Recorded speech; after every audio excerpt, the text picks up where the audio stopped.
नमस्कार, मैं ज्योति श्रीवास्तव। आप देख रहे हैं सी न्यूज भारत। वक्त हो चुका है राजस्थान बुलेटिन का, जिसमें बात होगी भरतपुर की, जहां निरक्षर महिला ओमवती शर्मा ने तुलसी माला निर्माण और मशीन आधारित उत्पादन के माध्यम से अपनी आर्थिक स्थिति बदल दी है।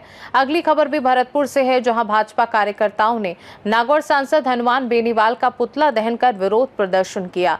ऐसी तमाम खबरों पर विस्तार से डालेंगे नजर। भरतपुर में लगभग 370 करोड़ रुपए की लागत से प्रस्तावित फ्लाईओवर परियोजनाओं पर आयोजित पत्रकार वार्ता में समृद्ध भारत अभियान के निदेशक सीताराम गुप्ता ने मुख्यमंत्री भजनलाल शर्मा का आभार व्यक्त करते हुए कहा कि यदि काली की बगीची सूरज पोल फ्लाईओवर परियोजना को निरस्त कर दिया जाए और हीरादास कुम्हेर गेट फ्लाईओवर को प्राथमिकता दी जाए तो शहर के अधिकांश विकास कार्य अगले 2 सालों में पूरे हो सकते हैं।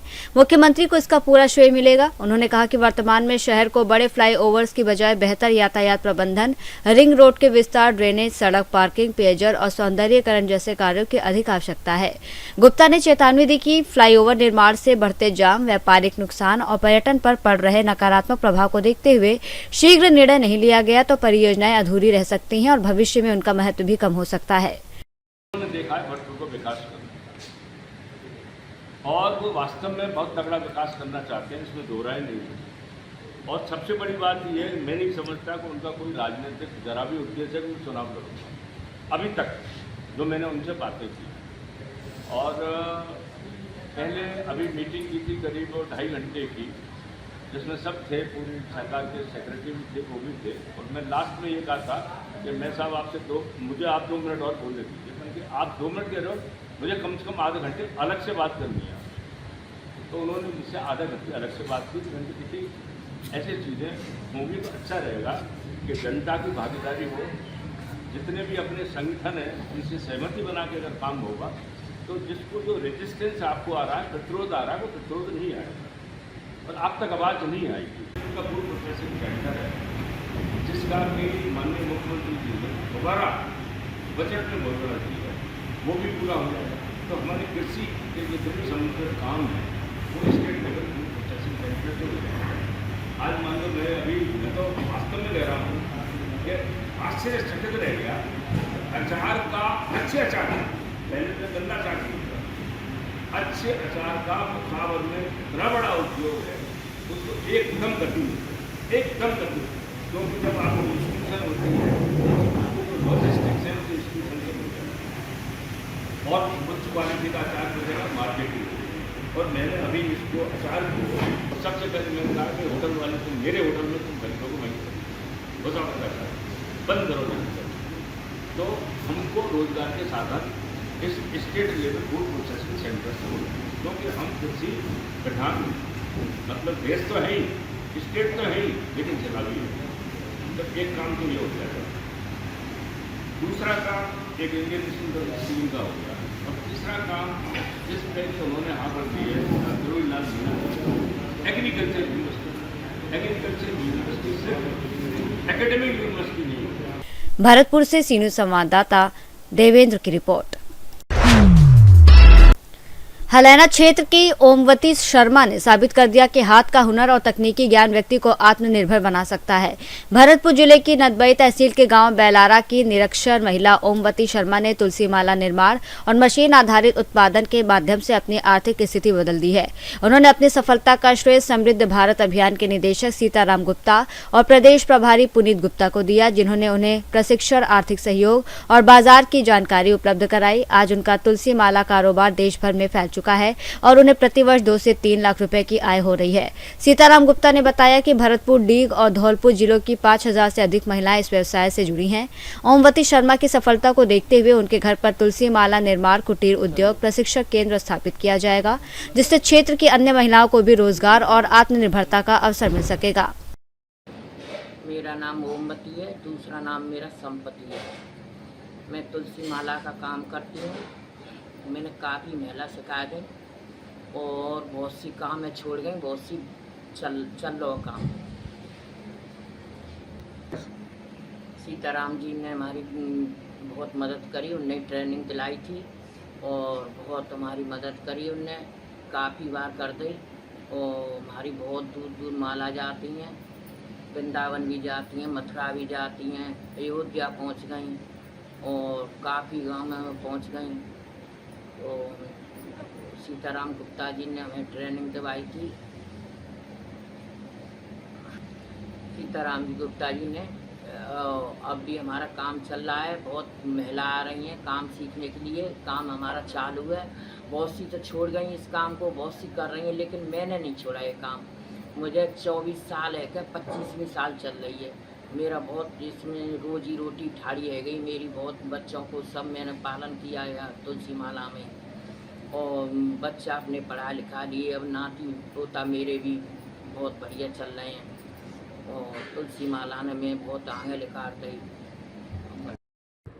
तुलसी माला का कार्य हमने भरतपुर में शुरू करवाया और उसकी शुरुआत बड़े आराम से उस वक्त हुई जब मैं गोवर्धन गया हुआ था।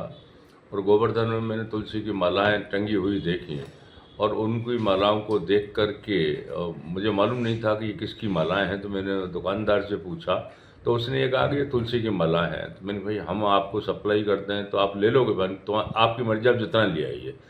तो जब किसी चीज़ की मार्केटिंग की व्यवस्था हो जाती है तो उसका निर्माण बड़े आराम से किया जा सकता है। तो हमने तुलसी माला का निर्माण कराना शुरू किया, उनको बनवाना शुरू किया और आज बड़ी खुशी की बात है 2 से 2,500 महिलाएँ भरतपुर ज़िले में तुलसी माला का निर्माण कर रही हैं।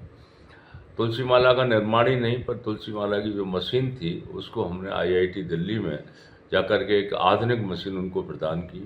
उस आधुनिक मशीन को एक बिल्कुल मैं ये कह सकता हूँ कुछ जो साक्षर महिला नहीं है, ओमवती बेलारा की, नदबई तहसील की, उसने उसको पकड़ा और उसने तुलसी माला के साथ साथ तुलसी माला बनाने वाली मशीन बना दिया और वो आज एक उद्यमी के रूप में खड़ी हो गई है भरतपुर ज़िले में। और देश के कई राज्यों में वो तुलसी माला की जो मशीन है उनकी सप्लाई कर चुकी है। इसके अलावा उसका उस पर भी ध्यान है कि तुलसी मालाओं की क्वालिटी निरंतर बढ़ती रहे। आज उसके पास 100 रुपये से लेके 1,000 रुपये तक की डिफरेंट वैरायटीज़ की तुलसी मालाएं हैं। लोग उससे खरीदते हैं और हमारा प्रयास ये रहता है कि जो मालाएं खरीद के ले जाते हैं वो जो दूसरे उद्यमी हैं, छोटे महिलाएं हैं, वो भी उसी तरह की मालाओं का निर्माण करें, क्योंकि ये कला ओमवती में दी है। इस चीज़ को देखते हुए हम अब बहुत ही शीघ्र बेलारा कला में ओमवती के घर पर एक प्रशिक्षण केंद्र जिसमें कि तुलसी माला का प्रशिक्षण हो और वहाँ से महिलाएं अपने घर में अपनी मर्जी के हिसाब से चाहे जब अपनी कमाई कर सकें, इस तरह का एक उपकरण कर रहे हैं। आप जानते हैं कि जो महिलाएं घर पे कमाई करती हैं वो सीधे ही बच्चों की शिक्षा और हेल्थ में निवेश करती हैं और इससे एक मानव जो कैपिटल है, ह्यूमन कैपिटल, उसका निर्माण होता है, जिसको कि देश की आज की समय में बहुत ज़्यादा आवश्यकता है। भरतपुर से सीनियर संवाददाता देवेंद्र की रिपोर्ट। भूसावर कस्बे के श्री जगन्नाथ पहाड़िया राजकीय विद्यालय के खेल मैदान में शनिवार को भाजपा कार्यकर्ताओं ने शहर मंडल अध्यक्ष धीरज पांडे के नेतृत्व में नागौर सांसद हनुमान बेनीवाल का पुतला दहन कर विरोध प्रदर्शन किया। कार्यकर्ताओं ने सांसद बेनीवाल द्वारा मुख्यमंत्री भजनलाल शर्मा राज्य मंत्रिमंडल के खिलाफ की गई कथित अभद्र टिप्पणी की कड़ी निंदा करते हुए इसे अनुचित बताया। धीरज पांडे ने कहा कि भाजपा कार्यकर्ता इस प्रकार की भाषा और व्यवहार का विरोध करते हैं। राजस्थान सरकार प्रदेश के विकास और जन कल्याण के लिए निरंतर कार्य कर रही है। इस अवसर पर भाजपा के कई पदाधिकारी, कार्यकर्ता और समर्थक मौजूद रहे। हनुमान बेनीवाल द्वारा माननीय भागीरथ भजनलाल शर्मा जी द्वारा मुख्यमंत्री राजस्थान सरकार के लिए जो अभद्र टिप्पणी की है, हम भूसावर शहर मंडल द्वारा उनकी इस गंदी भाषा का बहुत बुरी तरीके से विरोध करते हैं। वो माननीय भागीरथ भजनलाल जी शर्मा से माफी मांगे, नहीं तो पूरे भूसावर के साथ साथ पूरे भरतपुर, पूरे राजस्थान में उनके खिलाफ में सभी जगह उनके पुतले जलाए जाएंगे। भरतपुर से सीनियर संवाददाता देवेंद्र की रिपोर्ट। भूसावर के घाटरी गांव में हरियाणा निवासी एक क्रशर संचालक द्वारा स्थानीय निवासी शिवदान सिंह जाटव के पिता की खातेदारी वाले खेत पर जबरन कब्जा करने और विरोध करने पर फायरिंग मारपीट का गंभीर मामला सामने आया है। पीड़ित द्वारा थाने में दर्ज कराई गई रिपोर्ट के अनुसार क्रेशर मालिक विजय सिंह करीब 2 दर्जन लोगों के साथ लाठी डंडा और हथियारों के बल पर अनाधिकृत रूप से खेत में घुसाया, वहां डंपरों से मोरम पत्थर डलवा दिए। जब पीड़ित परिवार ने इसका विरोध किया तो आरोपियों ने रिवॉल्वर निकालकर फायरिंग कर दी और खेत से रास्ता निकालने की बात कहते हुए गाली गलौज मारपीट शुरू कर दी। फायरिंग और हंगामे की आवाज सुनकर मौके पर पहुंचे ग्रामीणों ने बीच बचाव कर पीड़ित को बचाया, जिसके बाद सूचना मिलते ही स्थानीय पुलिस ने मामला दर्ज कर जांच शुरू कर दी है। मैं सौदान सिंह पूर्व पंचायत समिति सदस्य घाटरी, मेरा खसरा नंबर 196-195 मेरा घाटरी मेरा खेत है। उसमें शाम को 50-60 डंपर अवैध कब्जे में खेत में डाल दिए। मुझे पता लगा, मैं सुबह में खेत पर गया तो वे 25-30 लोग हरियाणा के फरसा और पिस्टल रिवॉल्वर लेके, मेरे ऊपर रिवॉल्वर भी, पिस्टल भी फायर भी किए। विजय था, एक तो विजय था और उसके साथ ही थे 5-6 लोग थे और 5-6 लोगों में पिस्टल थी और कुछ उन पे वैसे हथियार थे, तब फरसा थे, लाठियाँ थी। उन्होंने आके हम पर हमला बोला। हमारे ग्रामवासी, हमने हल्ला बचा, गांव के आए, उन्होंने हमको बचाया। हम दलितों पर अब उन्होंने अत्याचार किया, दलितों की ज़मीन को हड़पना चाहते हैं। मैं आपसे निवेदन करता हूँ, सरकार से निवेदन करता हूँ कि हमें सुरक्षित और हमें न्याय दिलाया जाए। भरतपुर से सीनियर संवाददाता देवेंद्र की रिपोर्ट। जोधपुर में भाजपा शहर जिला अध्यक्ष राजेंद्र पालीवाल के निर्देश पर भाजपा युवा मोर्चा ने जालोरी गेट पर नागौर सांसद हनुमान बेनीवाल का पुतला दहन कर विरोध प्रदर्शन किया। यह प्रदर्शन भाजपा प्रदेशाध्यक्ष मदन राठौर पर आरएलपी कार्यकर्ताओं द्वारा कथित हमले के विरोध में किया गया। इस दौरान भाजपा नेताओं ने कहा कि लोकतंत्र में राजनीतिक मतभेद स्वीकार्य हैं, लेकिन हिंसा किसी भी स्थिति में उचित नहीं है। वक्ताओं ने आरोप लगाया कि खींवसर उपचुनाव के बाद टकराव की राजनीति बढ़ी है और दोषियों पर सख्त कार्रवाई की मांग की गई। कार्यक्रम में बड़ी संख्या में भाजपा और भाजयुमो कार्यकर्ता मौजूद रहे और राजनीतिक हिंसा की निंदा करते हुए लोकतांत्रिक मर्यादाओं की रक्षा का संकल्प लिया। इस अवसर पर भाजयुमो जिला उपाध्यक्ष शुभम हंस, जितेंद्र सिंह सुतला, हिमांशु कछवाहा सहित मोर्चा के अनेक कार्यकर्ता मौजूद रहे। सांसद हनुमान जी बेनीवाल ने जिस अमर्यादित भाषा का उपयोग किया है, वो अमर्यादित भाषा का इस राजस्थान में कहीं कोई स्थान नहीं है। जहां जीते हुए जनप्रतिनिधि जो विधानसभा के अंदर बैठे हैं, माननीय मंत्रिमंडल पे जिस प्रकार से इन्होंने टिप्पणी की है, जिस प्रकार से अमर्यादित भाषा का प्रयोग किया है, जिस प्रकार से इन्होंने माननीय मुख्यमंत्री जी पर अमर्यादित भाषा का प्रयोग किया है, मैं ये मानता हूं कि राजस्थान हमेशा एक दूसरे का सम्मान करते हुए रहे हैं, लोकतांत्रिक भाषा का प्रयोग करते रहे हैं नेता, लेकिन इस प्रकार की भाषा का प्रयोग करके उन्होंने जीते हुए जनप्रतिनिधियों के साथ साथ में राजस्थान की जनता का अपमान किया है। और राजस्थान के अंदर जिस प्रकार से बाकी मीडिया के माध्यम से जहां कहीं पे भी लोकतांत्रिक शब्दों का इन्होंने, मैं ये कहता हूं कि लोकतांत्रिक शब्दों को खत्म कर दिया, मर्यादाओं को खत्म कर दिया, इन सब चीजों का प्रयोग किया है, उसमें राजस्थान की जनता इनको कभी माफ नहीं करेगी। राजस्थान की जनता का अपमानित महसूस कर रही है और आज आप देख रहे हैं कि राजस्थान की जनता सड़कों पे। पिछले काफी समय से वो राजस्थान के मंत्रियों, हमारे आदरणीय यशस्वी मुख्यमंत्री मदन लाल जी शर्मा का दावा के खिलाफ अशोभनीय टिप्पणी कर रहे हैं, जो कि लोकतंत्र के खिलाफ है। मैं हनुमान बेनीवाल जी को पूछना चाहता हूं कि क्या हमारे राजस्थान के यशस्वी मुख्यमंत्री राजस्थान के मुख्यमंत्री नहीं है क्या वो हनुमान बेनीवाल जी के मुख्यमंत्री नहीं है? जिस तरह से उसने अशोभनीय भाषा से हमारे मंत्रियों, हमारे प्रदेश अध्यक्ष, हमारे यशस्वी मुख्यमंत्री के खिलाफ की गई है, उसके द्वारा आज युवा मोर्चा द्वारा उनका पुतला खोकर विरोध दर्ज कराया गया है। आने वाले समय में वो अपनी इस तरह की टिप्पणियों से बाज नहीं आएंगे तो हम उनके खिलाफ इससे ही कड़ा आंदोलन करेंगे और उन्हें ये बता देना चाहेंगे कि आप एक सांसद हो, मर्यादा भाषा में रहे तो अच्छा रहेगा। बहुत जोधपुर से सीनियर संवाददाता आनंद शर्मा की रिपोर्ट।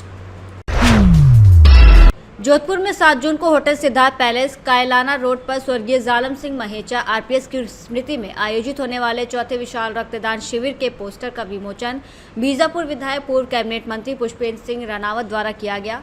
इस अवसर पर अतिरिक्त पुलिस अधीक्षक बाली चैन सिंह महेचा सहित अनेक गणमान्य लोग मौजूद रहे। कार्यक्रम में वक्ताओं ने रक्तदान को महत्वपूर्ण जनसेवा बताते हुए कहा कि जोधपुर संभाग में मरीजों को समय पर रक्त उपलब्ध कराने में ऐसे शिविर अहम भूमिका निभाते हैं। आयोजकों ने बताया कि पिछले शिविर में लगभग 500 यूनिट रक्त इकट्ठा कर विभिन्न सरकारी अस्पतालों को उपलब्ध कराया गया था। सभी ने युवाओं, पुलिस, चिकित्सा कर्मियों और आम नागरिकों से अधिक संख्या में शामिल होकर रक्तदान करने की अपील की। 7 जून को एक विशाल रक्तदान शिविर स्वर्गीय श्री जालम सिंह जी महेचा डीवाईएसपी साहब की स्मृति में रखा गया है। थैलीसीमिया से पीड़ित बच्चों के लिए युवाओं के द्वारा, पुलिस के द्वारा, बीएसएफ के जवानों के द्वारा और चिकित्सा कर्मचारियों के द्वारा hotel Siddharth palace Kaylana road पे प्रातः 8:30 से 5 बजे के बीच में रक्तदान के लिए अधिक से अधिक पधार कर आप जीवन बचाने के इस पावन कार्य में अपना उल्लेखनीय योगदान, अपना सहयोग, अपनी सहभागिता प्रदान करें। धन्यवाद। जोधपुर से सी न्यूज़ संवाददाता आनंद शर्मा की रिपोर्ट। राजस्थान बुलेटिन में फिलहाल के लिए इतना ही। देश दुनिया की बाकी खबरों को जानने के लिए आप देखते रहिए सी न्यूज़ भारत।